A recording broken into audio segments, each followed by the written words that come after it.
I invited the entire family to my 78th birthday. Nobody came. Then, my daughter-in-law posted photos of the baby gender reveal with the caption, 200 guests, only close family, nobody to bother us. In that moment, I decided to send them a gift. I'm so happy you're here. Stick with me until the end, and drop the name of your city in the comments so I can see just how far this story has traveled. But let me start from the beginning, because the pain of that day didn't happen in a vacuum. It was the culmination of something that had been building for years, something I'd been too afraid to acknowledge. 3 weeks before my birthday, I sat at my kitchen table with a cup of tea and my address book, the same leather-bound book I'd used for decades. My handwriting had gotten shakier over the years, but I was determined to write each invitation by hand. Personal touches mattered, I believed. They showed love, intention, care. I started with Marcus, my son. You are cordially invited to celebrate Mom's 78th birthday, I wrote carefully. I mentioned the date, the time, how much it would mean to me to have him there. I sealed the envelope with the same care I'd used for his childhood birthday party invitations back when he actually got excited about family celebrations. Then Jennifer, my daughter-in-law. I chose my words even more carefully with her. Over the past 5 years, I'd learned to walk on eggshells around Jennifer. She had a way of twisting words, of finding offense where none was intended. Dear Jennifer, I wrote, I would be honored to have you join us for my birthday celebration. I added a note about how I hoped she was feeling well with the pregnancy, how excited I was about becoming a great-grandmother. My daughter Sarah got the next invitation. She lived 2 states away but had always been good about visiting for important occasions. At least, she used to be. The last few birthdays had been missed due to work conflicts, her kids' activities, various emergencies that seemed to crop up whenever family gatherings were planned. Then there were the others. My sister Helen, my nephew Robert and his family, a few close friends who'd known me for decades. By the time I finished addressing all the envelopes, my hand was cramping, but my heart felt full. A house full of people who mattered to me, sharing stories, laughing together. That's all I wanted. I drove to the post office the next day, handing each invitation to the postal clerk like I was delivering something precious, because to me they were. Each envelope carried not just an invitation, but hope. The RSVPs started coming in slowly. Sarah called first. Mom, I'm so sorry, but Tommy has a soccer tournament that weekend.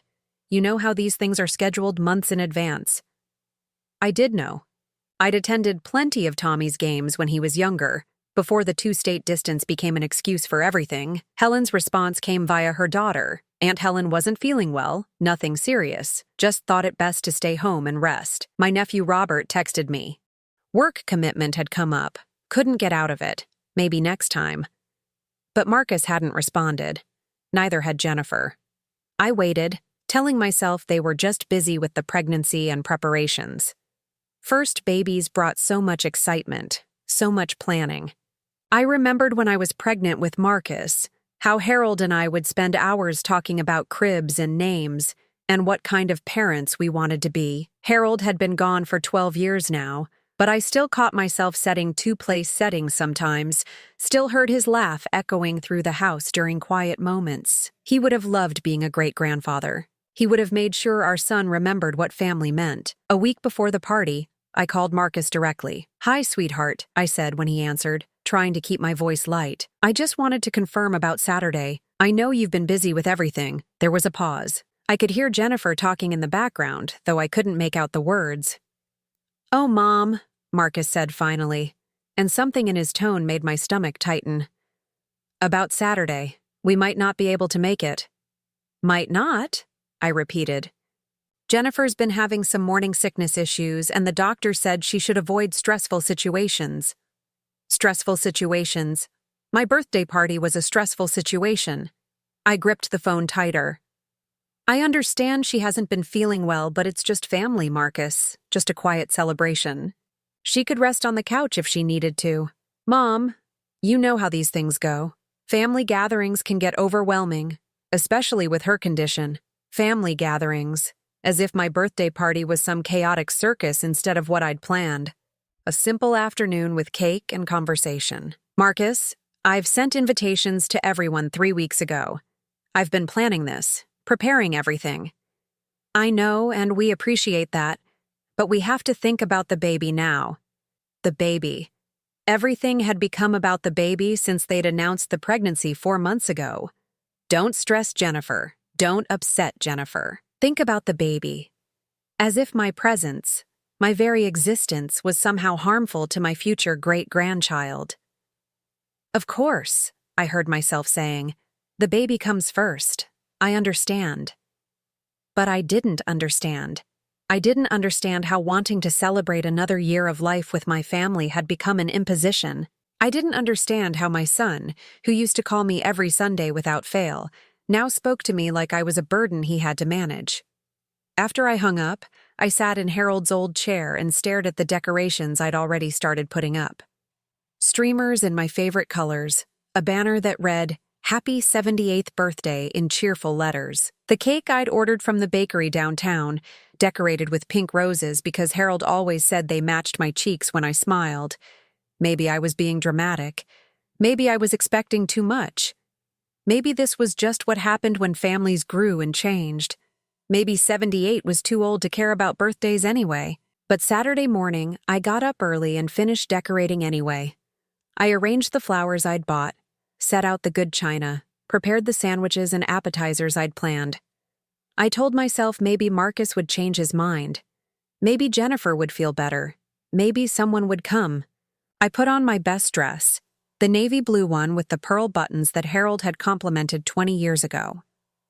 I did my hair and put on lipstick and the earrings Marcus had given me for Christmas 3 years back, when gift-giving still felt thoughtful instead of obligatory. At 2 o'clock, the house was perfect. At 2:15, I sat on the couch and waited. At 2:30, I checked my phone for messages. Nothing. At 3 o'clock, I made myself a cup of tea and sat at the dining room table I'd set for 12 people. By 4 o'clock, I knew nobody was coming. I should have felt sad. I should have cried. Instead, I felt something much worse. A hollow emptiness that seemed to echo through every room of the house. This was my reality. At 78 years old, after raising children and loving grandchildren and building a life centered around family, I was sitting alone on my birthday. That's when I made the mistake of checking Facebook. Jennifer's post was at the top of my feed, uploaded just an hour earlier. The photos showed a beautiful backyard decorated in pink and blue, tables filled with elegant appetizers, clusters of laughing people holding champagne glasses. Jennifer glowed in the center of it all, her hand resting on her growing belly, surrounded by what looked like half the town. 200 guests, only close family, nobody to bother us, read the caption, followed by heart emojis and congratulations from dozens of people. I stared at those words until they blurred. Nobody to bother us, on my birthday. While I sat alone in my decorated house, they were celebrating new life with 200 people who mattered more than I did. I scrolled through the comments. Friends congratulating them, family members I recognized, people I'd known for years who had somehow become part of their close circle while I'd become nobody to bother with. That's when I saw him, Marcus, in the background of one photo, laughing at something someone was saying. He looked happier than I'd seen him in months, relaxed, free from the stress of having to manage his difficult mother. I set the phone down and looked around my empty house. The decorations that had seemed cheerful that morning now looked pathetic. The cake sitting untouched on the counter seemed like a monument to my own delusion. The carefully arranged place settings mocked me with their emptiness. But as I sat there, surrounded by the evidence of my irrelevance, something shifted inside me. The hollow emptiness began to fill with something else, something harder, something that had been building for years but that I'd been too polite, too hopeful, too maternal to acknowledge. They didn't just forget my birthday. They actively chose to exclude me while celebrating life with 200 other people. They didn't just neglect me, they erased me. I walked to Harold's old desk in the corner of the living room and pulled out the phone book. I found the number I was looking for and dialed carefully. Patterson and Associates, came the professional voice on the other end. "This is Priscilla Morrison," I said, my voice steadier than it had been all day. "I need to schedule an appointment with Mr. Patterson. It's regarding my estate planning." "Certainly, Mrs. Morrison. When would be convenient for you?" I looked around my empty house, at the birthday celebration that never was, at the life I'd built that seemed to matter so little to the people I'd built it for. Monday morning, I said. First thing Monday morning. Because sometimes, when people show you exactly who you are to them, the kindest gift you can give them in return is the truth about what that choice will cost them. Sunday morning came gray and quiet. I woke up in Harold's old chair where I'd fallen asleep, still wearing my birthday dress. The decorations hung limply from the ceiling, and the untouched cake sat on the counter like evidence of a crime I couldn't quite name yet. I made coffee with shaking hands, not from age, but from something deeper. As I sat at the kitchen table, my mind kept circling back to that Facebook post, "Nobody to bother us." The words had lodged themselves in my chest like a splinter, working deeper every time I breathed. But it wasn't just yesterday. As I stared into my coffee cup, memories began surfacing like photographs developed in a dark room, slowly revealing images I hadn't wanted to see clearly before. Last Christmas. I'd spent weeks knitting a blanket for the baby, tiny stitches in soft yellow yarn because they hadn't revealed the gender yet. I'd wrapped it carefully and driven to Marcus's house on Christmas morning, excited to be part of their holiday tradition. When I arrived, Jennifer answered the door in her pajamas. "Oh, Priscilla," she'd said, not moving aside to let me in. "We're having a quiet Christmas morning. Just the two of us. You know how it is with the pregnancy. I need to avoid overstimulation." Through the window behind her, I could see the living room. 2 coffee cups on the table, presents scattered around the tree, the intimate scene of a couple enjoying their holiday. Alone. Without the overstimulating presence of his mother. "I just wanted to drop this off," I'd said, holding out the carefully wrapped blanket.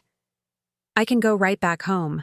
Jennifer had taken the gift with a smile that didn't reach her eyes. "That's so thoughtful. We'll open it later when we're doing family gifts." Family gifts. I wasn't family, apparently. I was something separate, something that required management and scheduling.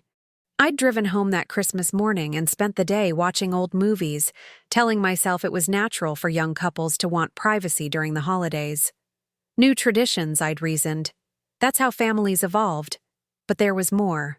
Easter, when they'd had a dinner party for 12 people, and I'd found out about it through Sarah, who mentioned it casually during a phone call. "It sounded lovely," she'd said. Jennifer posted all those photos of the beautiful table setting. I'd gone to Facebook that night and scrolled through the images. My son carving ham at the head of a table I'd never seen, surrounded by Jennifer's college friends, her book club, people from their neighborhood, all these relationships that had somehow become more important than the woman who'd raised him. The 4th of July barbecue I'd heard about secondhand from my neighbor, who mentioned seeing Marcus at the hardware store buying supplies for their party. When I'd called to ask about it, he'd said it was just a small thing, very last minute. You know how it is. But I'd driven by that evening unable to help myself. Their backyard had been full of people, string lights twinkling between the trees, laughter carrying over the fence. I'd sat in my car at the end of the street, watching my son flip burgers for what looked like half the neighborhood while I ate a microwave dinner alone. Each memory brought another, like pulling a thread that unraveled an entire tapestry I'd woven in my mind about what my relationship with my son actually was. The time Jennifer had mentioned needing help with wedding planning for her cousin, and I'd offered to assist. "Oh, that's sweet," she'd said, "but we've already got it handled. These young people today, they have such specific ideas about how they want things done."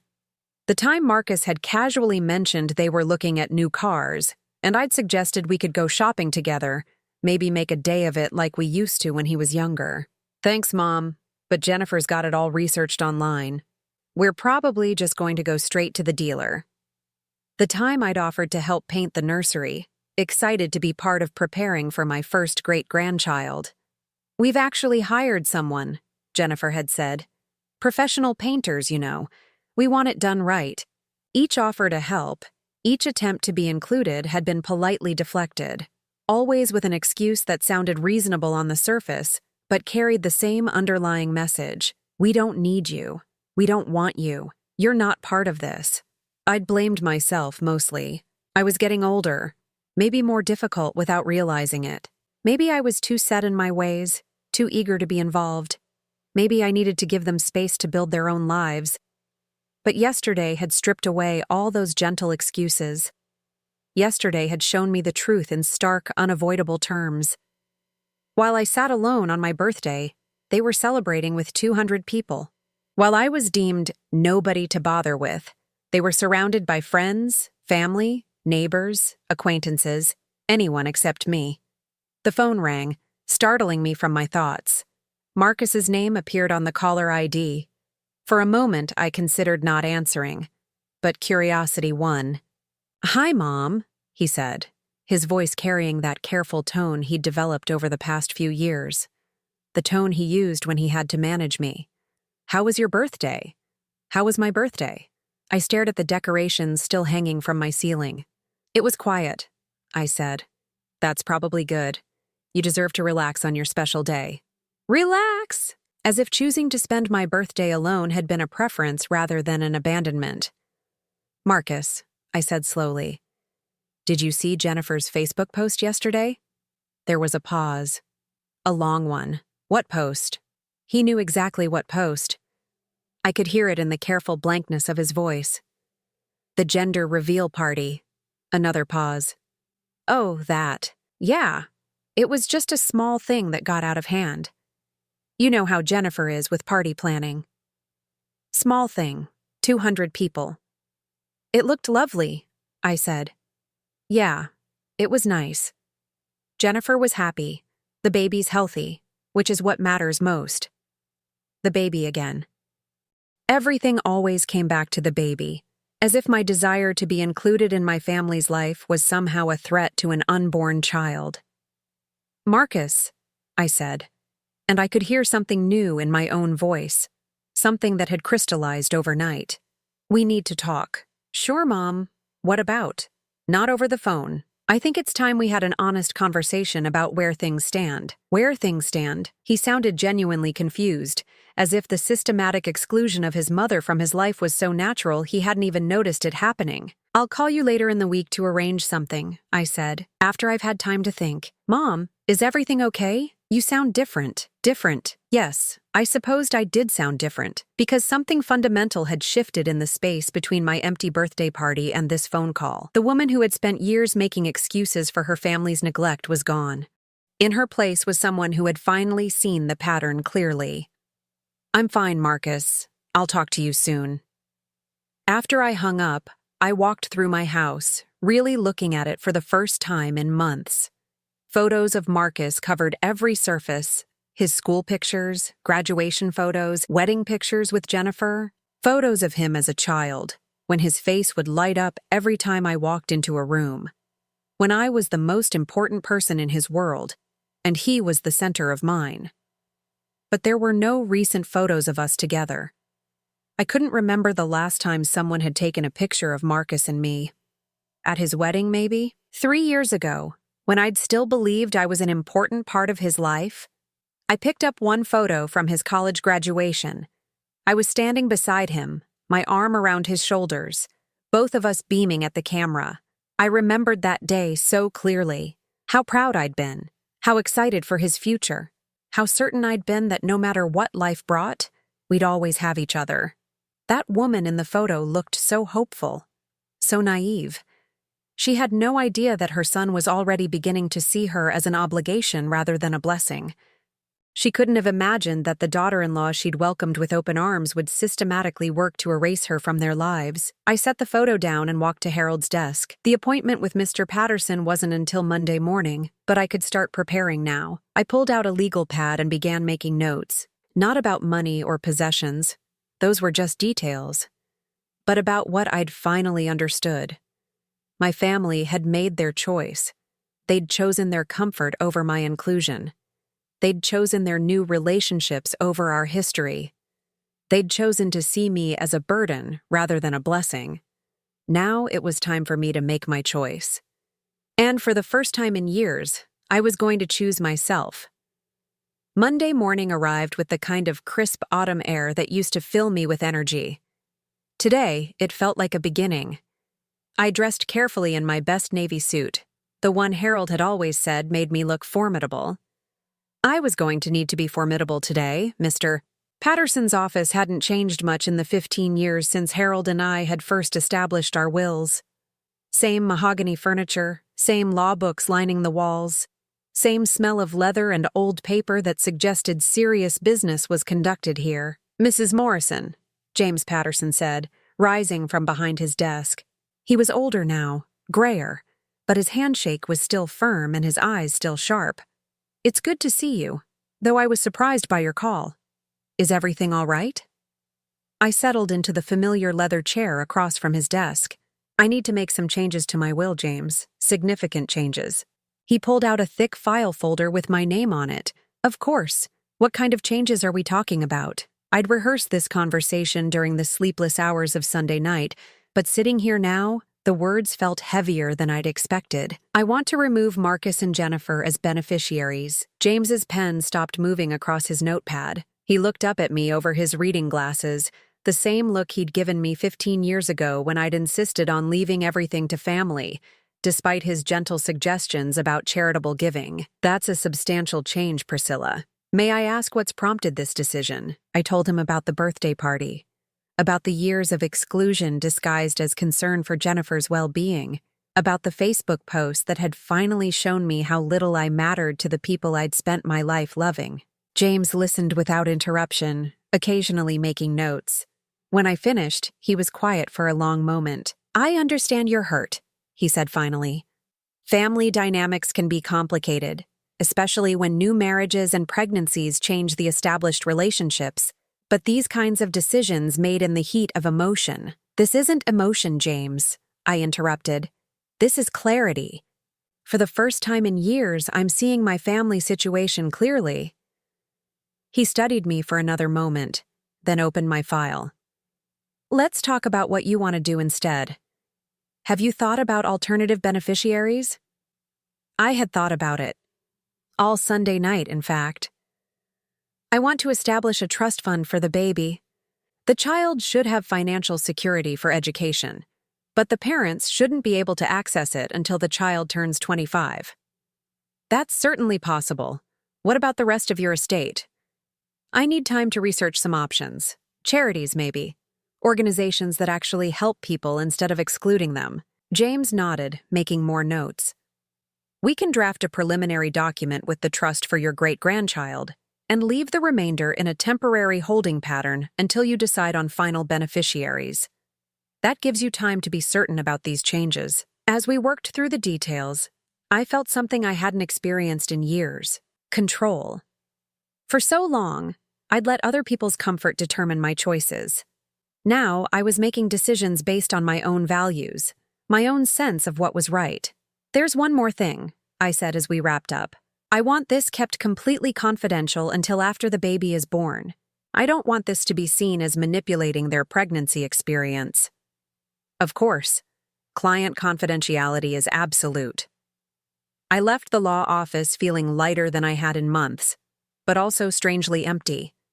Like I'd just amputated a limb that had been causing me pain for so long, I'd forgotten what it felt like to be whole.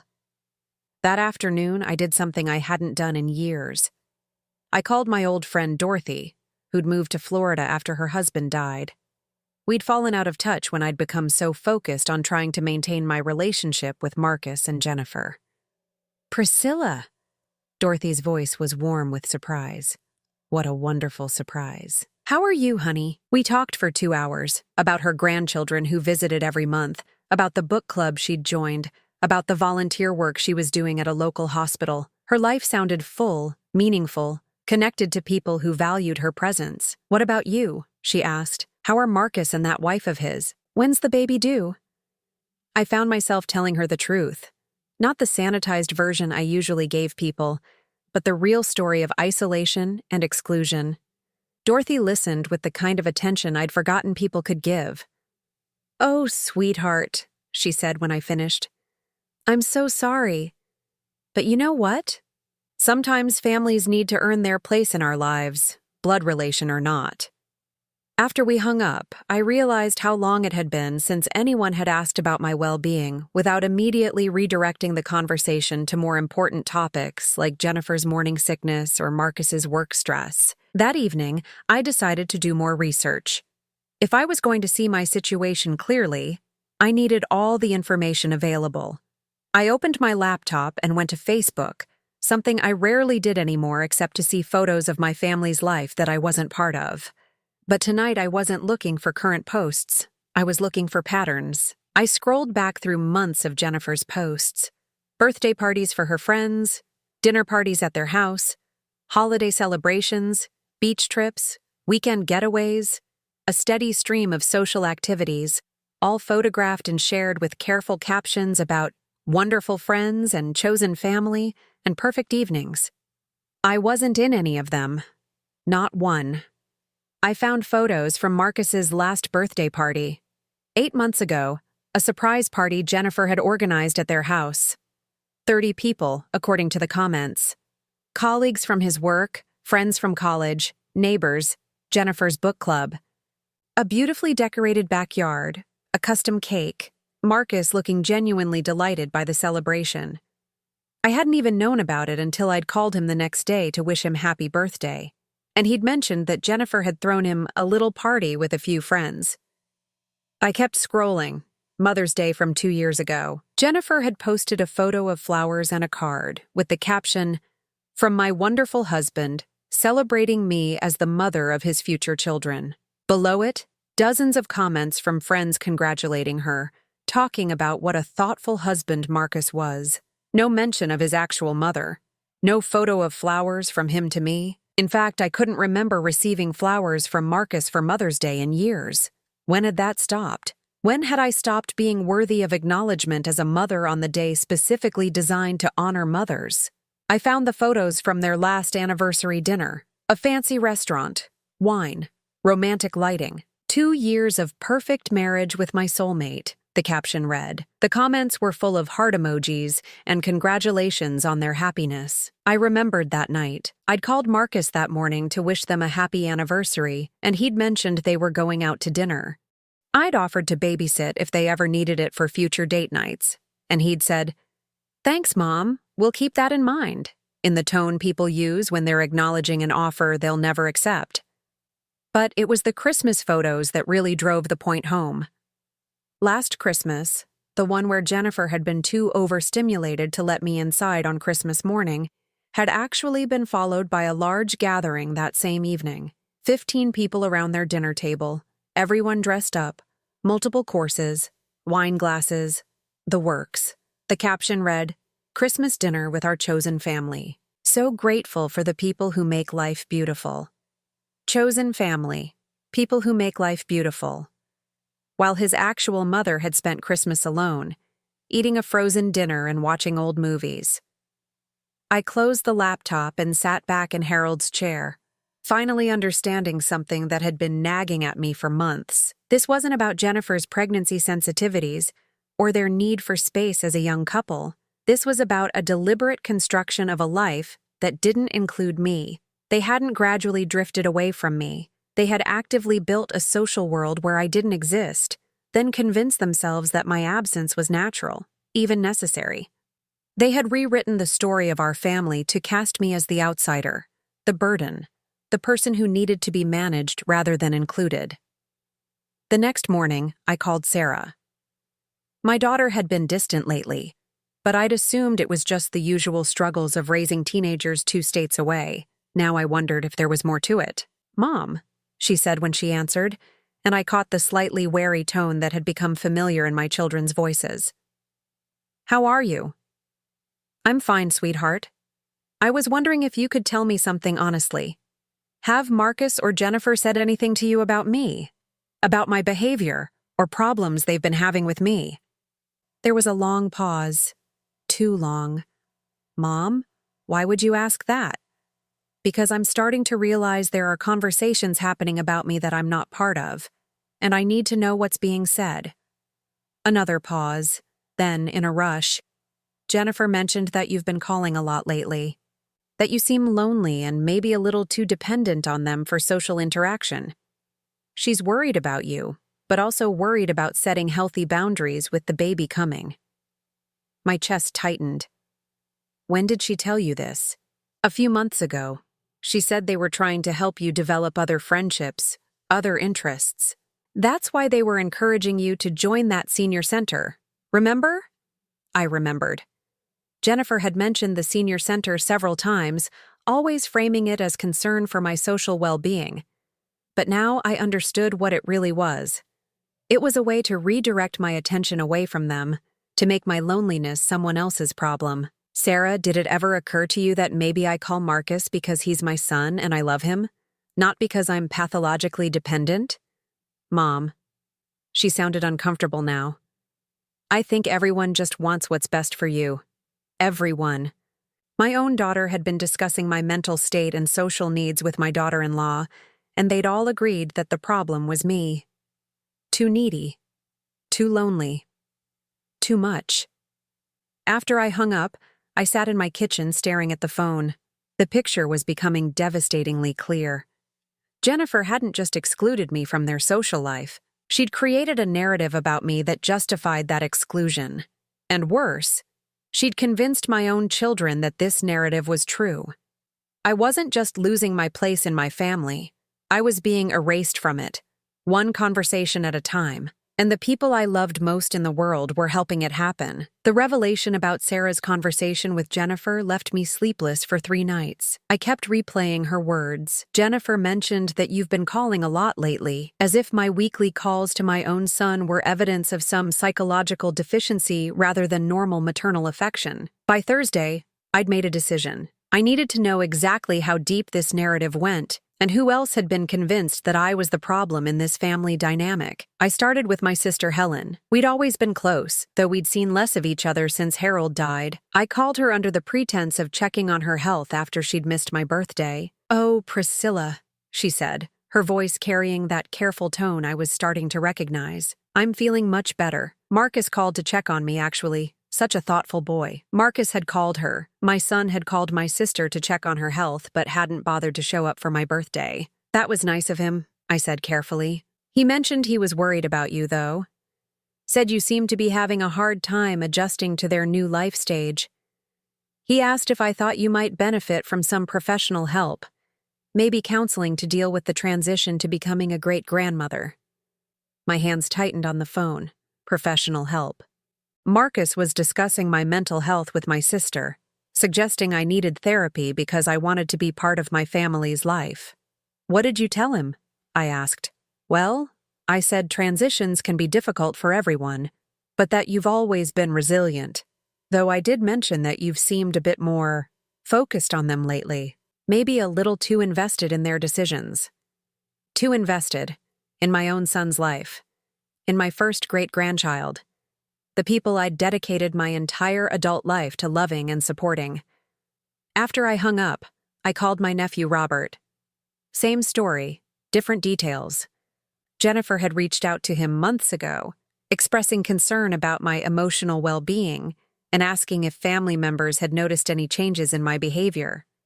She'd painted herself as the caring daughter-in-law trying to help her husband manage his increasingly needy mother. The picture was becoming crystal clear now. This wasn't accidental exclusion or natural family evolution. This was a calculated campaign to reframe me as the problem while positioning Jennifer as the solution.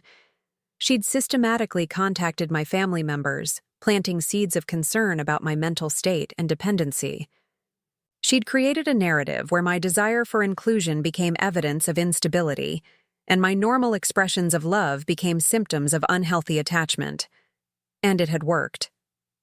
My own family now saw me through the lens Jennifer had created for them.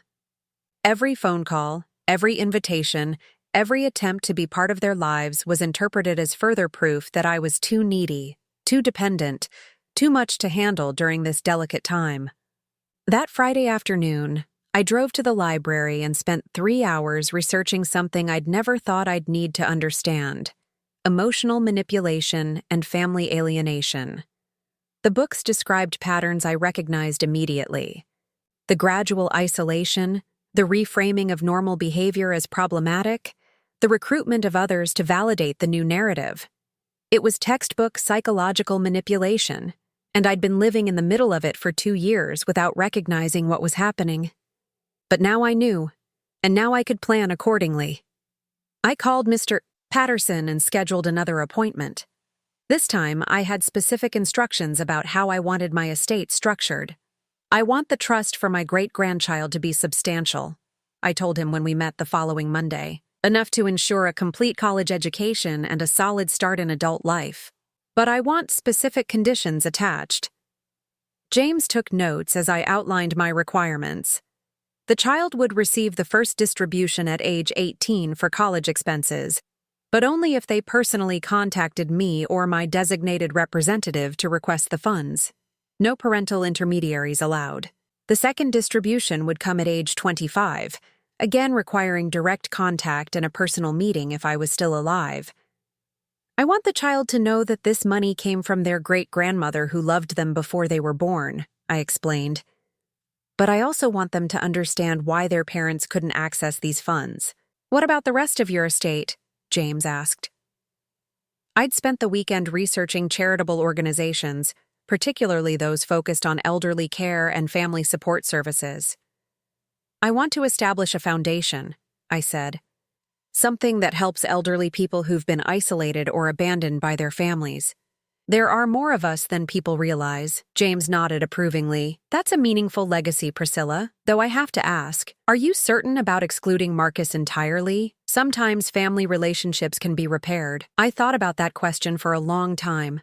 James, if Marcus ever comes to understand what he's allowed to happen and genuinely wants to rebuild our relationship, he won't need my money to do it. And if he doesn't understand, then he doesn't deserve to benefit from the life I built while he was systematically excluding me from his. Over the next few weeks, I began making other changes too. I stopped calling Marcus weekly, curious to see if he would notice or reach out on his own. He didn't. I stopped sending Jennifer the pregnancy articles I'd been clipping from magazines, the little gifts I'd been dropping off when I went shopping and saw something for the baby. I pulled back completely from their lives and waited to see if they would notice the absence of the woman they'd painted as too needy and too present. They didn't notice. If anything, my absence seemed to relieve them. No more obligation to manage my feelings or work around my supposed emotional instability. But I wasn't just pulling back. I was also building something new. I reconnected with Dorothy and several other old friends I'd neglected during my years of focusing primarily on family. I joined a book club at the library. I started volunteering at a local nursing home, reading to residents who reminded me of myself, people with stories to tell and love to give, but no one left who wanted to listen. The volunteer work was particularly eye-opening. I met dozens of women like me, mothers and grandmothers who'd been shuffled aside by busy adult children who saw them as burdens rather than blessings. Their stories varied in details but followed the same pattern: gradual exclusion disguised as concern for their well-being, family narratives that painted them as too demanding or too fragile, adult children who had convinced themselves that neglect was actually kindness. "The hardest part," said Margaret, a 75-year-old former teacher whose daughter lived 10 minutes away but visited twice a year, "is that they really believe they're doing the right thing. They've convinced themselves that we're better off being handled rather than included."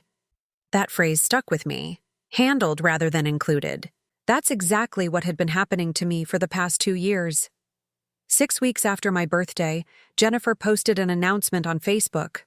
They'd chosen a name for the baby. Emma Rose, if it was a girl. James Harold, if it was a boy. The middle name caught my attention immediately. Harold, my late husband's name. My son was planning to name his child after his father, but I learned about it from a Facebook post, not from a phone call or a personal conversation. Even something as significant as naming their child after his father wasn't worthy of direct communication with me. I stared at that post for a long time, remembering how excited Harold had been when Marcus was born, how he'd held that tiny baby and talked about all the things he wanted to teach him, all the adventures they'd have together. Harold had died when Marcus was 25, but they'd had a beautiful relationship built on genuine affection and respect. Now Marcus was potentially naming his son after a man who had modeled loving, inclusive family relationships, while simultaneously excluding that man's widow from any meaningful role in the child's life. The irony was devastating. That night, I called Mr. Patterson one more time. "I want to add something to the trust conditions," I told him. What kind of addition? If they name the baby after my late husband, I want a letter included with the trust documents. A letter from Harold's perspective, explaining what family meant to him and what he would think about his son's choices. Priscilla, are you sure you want to include something that personal and potentially confrontational? I thought about Harold's values, about the way he'd treated his own elderly mother with such patience and inclusion right up until she died, about how he'd always made sure I felt valued and heard, even when we disagreed. It's not confrontational, James. It's educational. That baby deserves to know what kind of man he's named after. And my son needs to understand how far he's strayed from his father's example. As I hung up the phone, I felt something I hadn't experienced in months. Peace. Not happiness. The situation was too sad for happiness. But a deep, settled peace that comes from finally taking action aligned with your values, instead of constantly adjusting your values to accommodate other people's comfort. I was no longer trying to earn my place in a family that had already decided I didn't deserve one. Instead, I was creating a legacy that reflected my true worth, even if my family couldn't see it. And in a few months, when that baby was born, they were going to receive a gift that would change everything. A gift that would show them exactly what their choices had cost them and exactly what they'd thrown away when they decided I was nobody worth bothering with. The call came on a Tuesday morning in March while I was having breakfast with Dorothy, who'd driven up from Florida for a week-long visit. We'd spent the previous evening laughing until our sides hurt, sharing stories about our volunteer work and the new friendships we'd both built. I felt more like myself than I had in years. My phone rang just as Dorothy was telling me about her grandson's upcoming wedding, which she was helping to plan because they actually want my input. Imagine that. Mom? Marcus's voice was tight with excitement and exhaustion. The baby's here. Emma Rose. She's perfect. Emma Rose. A girl, named after no one I knew, with my husband's name relegated to what would have been a boy. I felt a pang of something, not quite sadness, but a recognition of another small exclusion in the grand pattern of my erasure. Congratulations, I said, and I meant it. Despite everything, a new life was always worth celebrating. How is Jennifer? She's tired, but doing great. The delivery was longer than expected, but everything went perfectly. Emma's 7 pounds, 2 ounces, and she has Jennifer's nose and my eyes. Dorothy watched my face carefully as I took in this information. She knew the whole story by now, had listened to months of updates about my family's systematic exclusion of me from their lives. I'm so happy for you both, I said. She sounds beautiful. Mom, I know things have been complicated lately, but Jennifer and I would love for you to meet Emma. Maybe this weekend? This weekend. After months of being too much trouble to include in their lives, I was suddenly being granted permission to meet my great-granddaughter. The timing wasn't coincidental. They were probably exhausted, overwhelmed with a newborn, and suddenly remembering that grandparents could be useful for support during this transition. I'd like that very much, I said. Just let me know what time works best for Jennifer. After I hung up, Dorothy reached across the table and squeezed my hand. How are you feeling about this? I considered the question carefully. Happy about the baby, sad about everything else, and ready to give them the gift I've been preparing. That afternoon, I drove to the bank and retrieved the documents from my safety deposit box. Mr. Patterson had done beautiful work. The trust papers were bound in elegant folders, with separate envelopes containing the letters I'd written for different scenarios. One for if they named the baby James Harold, which would have included Harold's perspectives on family values. One for if they chose other names, which focused on my hopes for Emma's future and my sadness about the circumstances that had led to this arrangement. I also had a third envelope, one Mr. Patterson didn't know about. Inside was a letter I'd written to Marcus and Jennifer, explaining exactly how their behavior had appeared from my perspective and what it had cost them. Not angry or accusatory, just factual. Sometimes the truth needed to be spoken clearly, even when it was uncomfortable. Saturday morning, I dressed carefully in a soft blue dress that Harold had always said brought out my eyes. I wanted to look like the loving great-grandmother I was, not the burdensome old woman they'd convinced themselves I'd become. I tucked the trust documents into my purse along with a small gift I'd crocheted for Emma, a tiny white blanket with her initials embroidered in pale yellow thread. Marcus and Jennifer's house looked the same as always, but felt different as I approached the front door. This was probably the last time I'd stand on this threshold as a family member. After today, I'd be something else entirely, a consequence they'd have to live with. Jennifer answered the door, looking exhausted but radiant in the way new mothers do. She was holding a tiny bundle wrapped in pink, and despite everything that had happened between us, my heart melted at the sight. "Priscilla," she said, her voice softer than it had been in months. "Come in. She's been sleeping for the past hour, but she should wake up soon." The living room was scattered with baby gear, bouncy seats, blankets, flowers from well-wishers. I counted at least a dozen flower arrangements, evidence of all the people who'd reached out to celebrate Emma's arrival. I wondered if any of them were from people who'd attended my empty birthday party. Marcus appeared from the kitchen carrying coffee. He looked older, more serious, like becoming a father had added weight to his shoulders. "Mom, thanks for coming. We really wanted you to meet her." We sat down together on the couch, and Jennifer carefully transferred Emma into my arms. She was perfect, tiny features, wisps of dark hair, that newborn sweetness that makes your chest tight with love. I felt tears prick my eyes as I held her, thinking about all the moments like this I'd imagined sharing with my family. "She's absolutely beautiful," I whispered, running my finger along her soft cheek. "You must be so proud." "We are," Marcus said. "It's been incredible, but also overwhelming. We had no idea how much work it would be." "The first few weeks are the hardest," I said, remembering his own infancy after Harold and I had brought him home from the hospital. "But you'll find your rhythm." We talked for about an hour, the conversation surprisingly easy. Jennifer seemed genuinely grateful for my presence, asking questions about Marcus's early months, accepting advice about feeding schedules and sleep patterns. For a moment, I let myself imagine that maybe things could change now. Maybe becoming parents would help them understand the depth of a parent's love and the pain of exclusion. But then Jennifer's phone rang, and I heard her talking to someone about having all the grandparents over next week for a big family dinner. All the grandparents. Jennifer's parents, who lived across town and had apparently been regular fixtures throughout the pregnancy and delivery. I was a singular grandmother, being managed separately from the family activities that mattered. "I should probably go," I said, after she hung up. "I don't want to overstay my welcome, and you both need rest." "Actually, Mom," Marcus said, "there's something we wanted to talk to you about. Jennifer's parents are going to be helping out a lot over the next few months, and we were thinking maybe you could coordinate with them. So there's not too much overlap. Too many people who loved this baby trying to be part of her life at the same time. I needed to be scheduled, managed, coordinated, so I wouldn't interfere with the grandparents who actually mattered." "Of course," I said calmly. "I understand completely."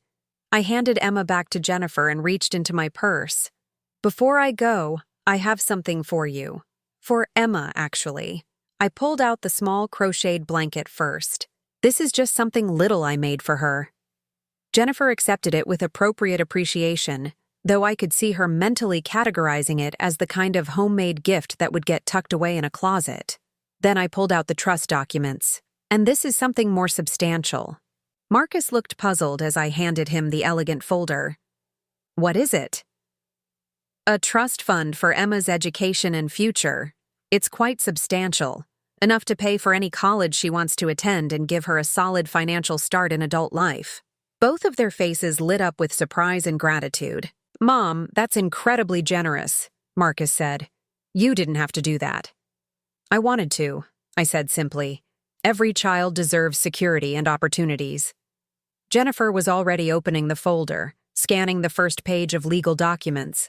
Her expression shifted as she read, confusion replacing excitement. "I don't understand some of this language. What does this part mean about direct beneficiary contact?" "It means Emma will need to contact the trust administrators directly when she's ready to access the funds. First at 18 for educational expenses, then at 25 for the remainder. But we're her parents, Marcus said, looking up from the documents. Wouldn't we handle that kind of thing for her? Not according to the trust terms. This is Emma's money, not yours. She'll be the only one authorized to access it. I could see them processing this information, trying to understand why I'd structured it this way. Jennifer flipped to the second page, then the third, her frown deepening. There's also a letter in there, I added, for Emma to read when she's old enough to understand. It explains where the money came from and why I set up the trust the way I did. What kind of letter? Marcus asked, his voice taking on that careful tone I'd learned to recognize. A letter from her great-grandmother who loved her before she was born, but won't be part of her life because her parents found me too inconvenient to include in their family. The silence that followed was thick with shock and dawning understanding. Jennifer's face had gone pale, and Marcus looked like I'd slapped him. "Mom, what are you talking about?" Marcus finally managed. I stood up, smoothing down my dress, feeling calmer than I had in months. "I'm talking about being excluded from your lives for the past 2 years. I'm talking about missing every celebration, every milestone, every opportunity to be part of your family because I was deemed too needy, too demanding, too much trouble to accommodate. That's not. We never said you were too much trouble," Marcus stammered. "You didn't have to say it, you just lived it." 200 people at your gender reveal party while I sat alone on my 78th birthday. Family dinners I learned about through Facebook. Holidays I spent alone while you celebrated with people who mattered more than I did. Jennifer had been reading more of the trust documents, and her face was getting paler by the minute. "There's more money here than I expected," she said quietly. "Much more. That trust represents about 40% of my total estate. The rest is going to charities that help elderly people who've been abandoned by their families. It turns out there are quite a few of us." Marcus stood up abruptly. "Mom, if you're upset about feeling left out, we can talk about that.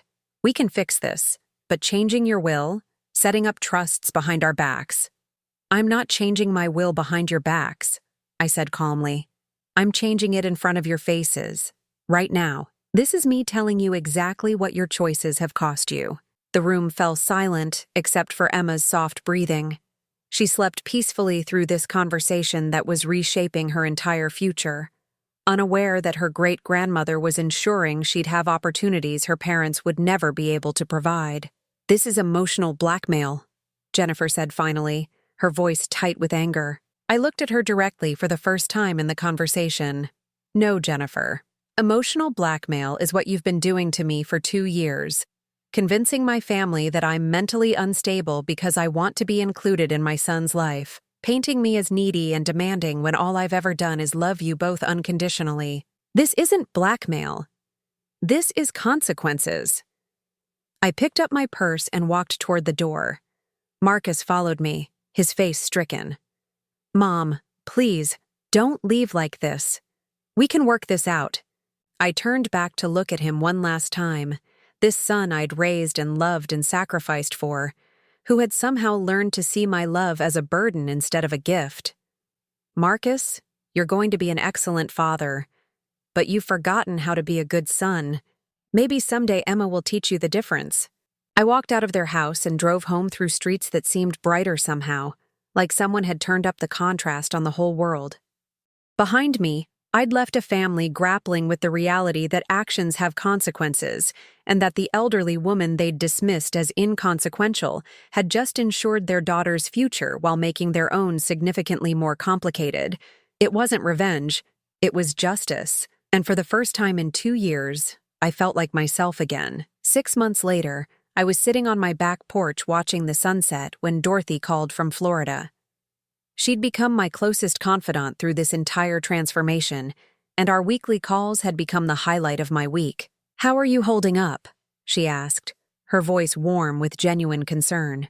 I considered the question while watching a pair of cardinals build their nest in Harold's favorite oak tree.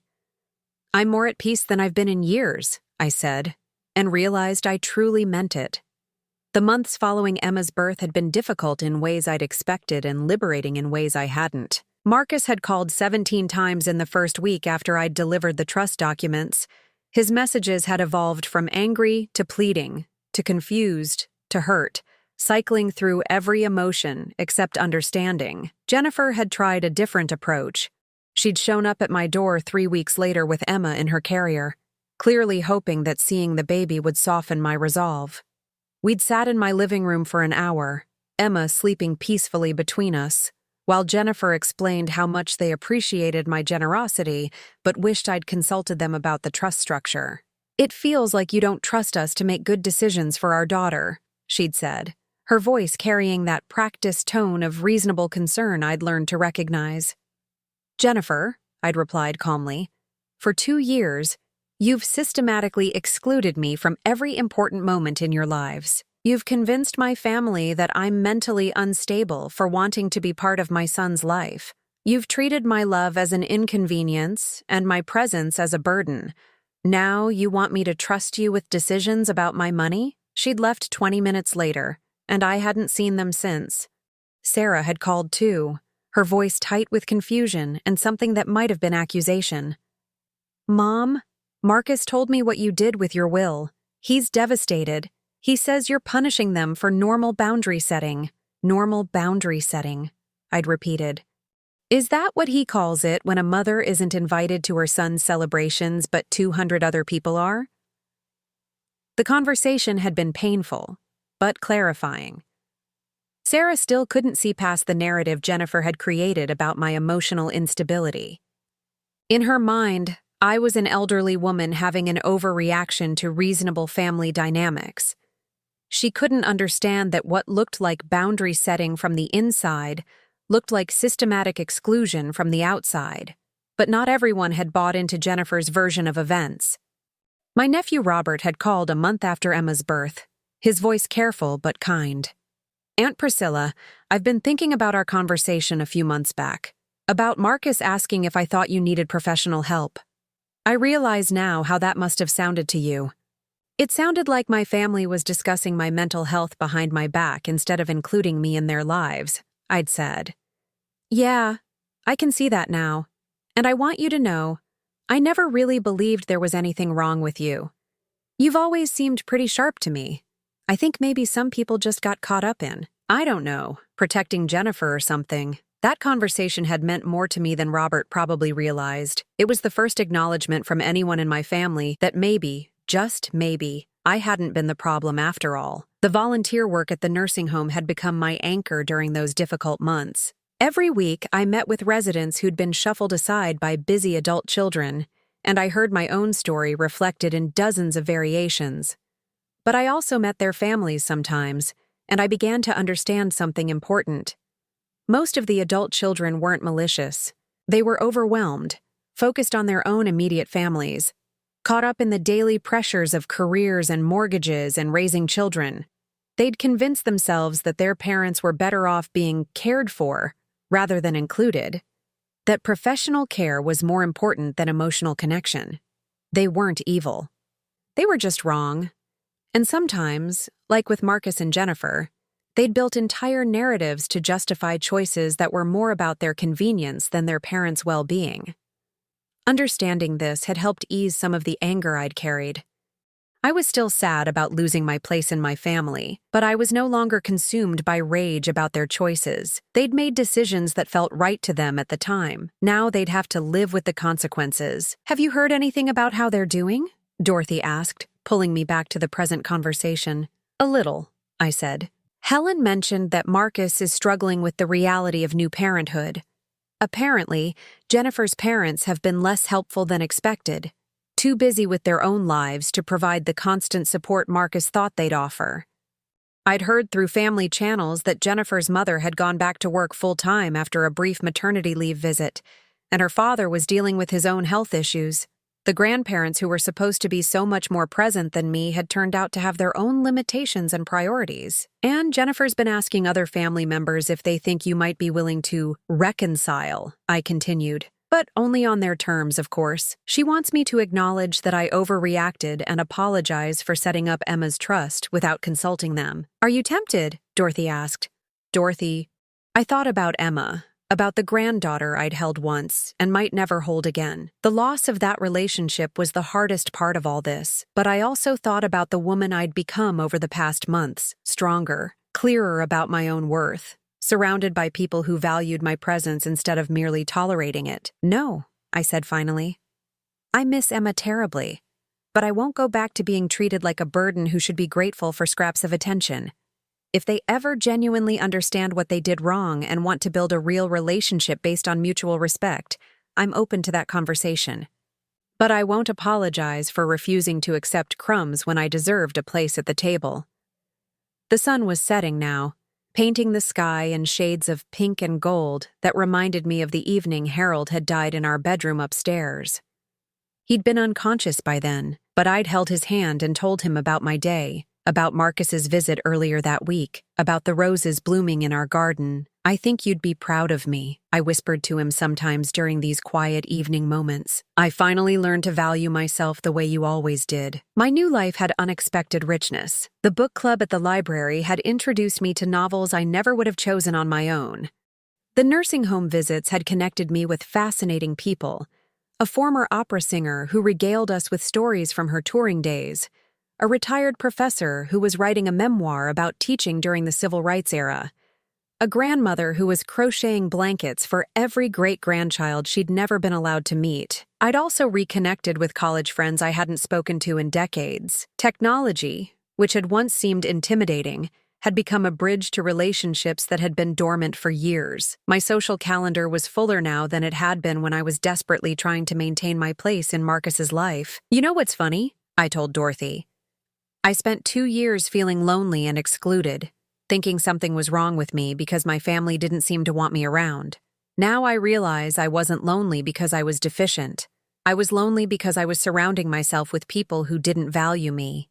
And now I'm surrounded by people who actually want to spend time with me.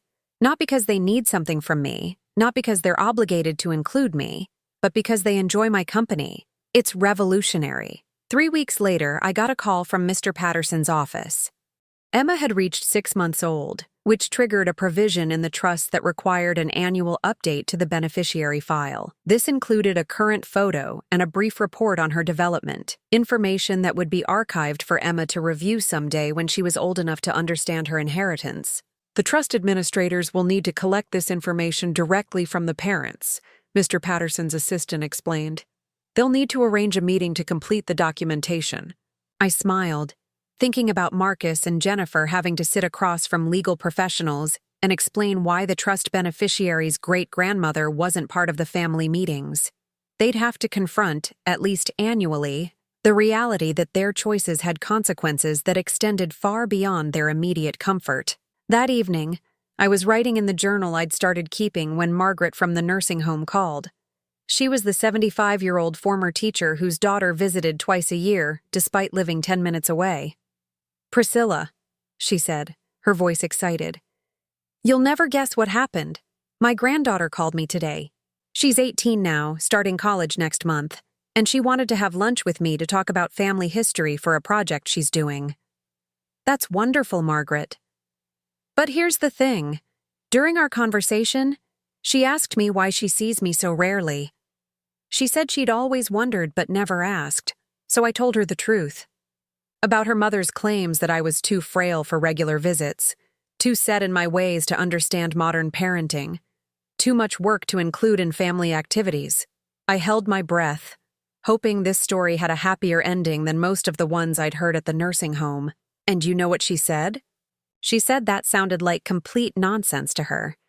She asked if she could start visiting me regularly, maybe every couple of weeks. She wants to learn how to cook some of the recipes her mother never learned, wants to hear stories about her grandfather before he died. Margaret, that's incredible. She also said something that reminded me of your situation. She said sometimes parents get so focused on protecting their children that they forget their children might actually want relationships with their grandparents, that maybe her mother's protection had deprived her of something valuable.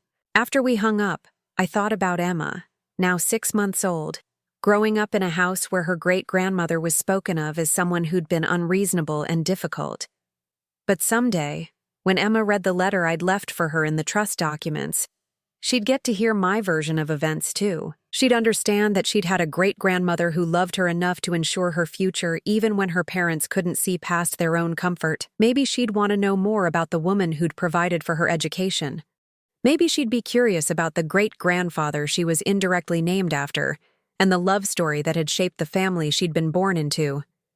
Maybe she'd wonder why her parents had found it so difficult to maintain a relationship with someone who'd only wanted to love them. Or maybe she wouldn't. Maybe she'd side with her parents' version of events and see me as the difficult old woman who'd caused unnecessary drama during her early months of life. Either way, she'd have choices: financial security, educational opportunities, and access to information that would let her make her own decisions about family relationships. That was the gift I'd really given her. Not just money, but autonomy. As I prepared for bed that night, I realized something had fundamentally shifted in how I saw my own life. For years, I'd measured my worth through other people's treatment of me. If my family included me, I felt valuable. If they excluded me, I felt worthless. Now I understood that my worth was inherent, not dependent on external validation.